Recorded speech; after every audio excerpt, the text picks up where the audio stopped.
Hello everyone, welcome to lesson 4 in language and literature. Now in this lesson, we will have a glimpse of the 18th century, or known as the Age of Reason. Let's go. Again, the 18th century is more familiarly known as the Age of Reason or the Age of Enlightenment.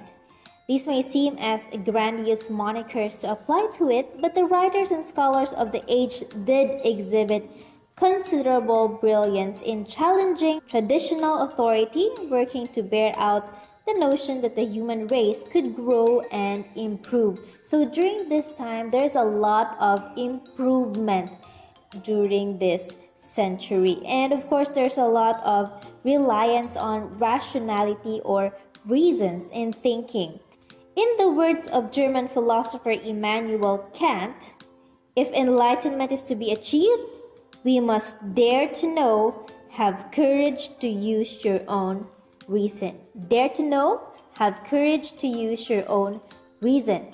Isn't it that if we want to find out something, you have to dare yourself. You have to have the guts to dig deeper and to know more, and have courage to use your own reasoning in fighting for what you believe in. For example, you want to know about a certain theory and you want to prove that it's wrong or that it's true, then by gathering all of your researches and all the evidences that you have, then you have to show that courage that based from all of your learnings, you have now your reasons or your opinions or your stand. So you have to show that courage. Okay? And true to this focus, the Age of Enlightenment or the 18th century produced much in the way of scientific discoveries, literary works, laws, essay, and invention, not to mention conflicts as well. Now, fitting for the Age of Reason, the aphorism is a compact literary form that stands as a concise statement of a general truth, or in other words, sayings. Now, for example, nobody's perfect. Now, that's an example of aphorisms or your sayings. What else? Like, for more examples are all for one, one for all. What else? Action speaks louder than words. Those are examples of your aphorisms. They can be your sayings or proverbs. Now, likewise, philosophical writing has been a genre explored for centuries with ancient Greeks and other societies, reflecting on what it means to be human. And that's why we have so many philosophical writers. And some of them are Jean-Jacques Rousseau, François-Marie Aurèle, or as we know him as Voltaire, and we also have Denis Diderot.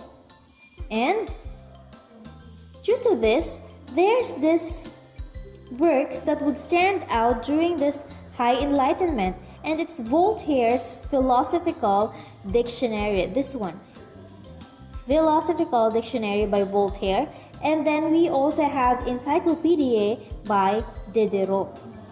Okay? Now, talking about aphorism, we will be studying, or you will be reading aphorisms on nature or sayings about nature. Isn't it that during these times we are trying to save Mother Nature, our environment? There are a lot of moves that are being done to save our Mother Nature or our environment, because if we don't, then what's gonna happen to the future? Now, here we have aphorisms on nature written by Johann Wolfgang von Goethe, and this writer is considered the foremost German literary figure of the modern age. The German poet, the scientist, the statesman, theater director, playwright, and poet. Now, that's just some of his achievements that you can see in his resume. Now, after reading this adage or aphorisms on nature, Answer the following questions. Do you agree that nature has her favorites among her children? Explain. And number 2, think of examples of nature's curse being applied to all stagnation. Okay? So write this in a one whole sheet of paper.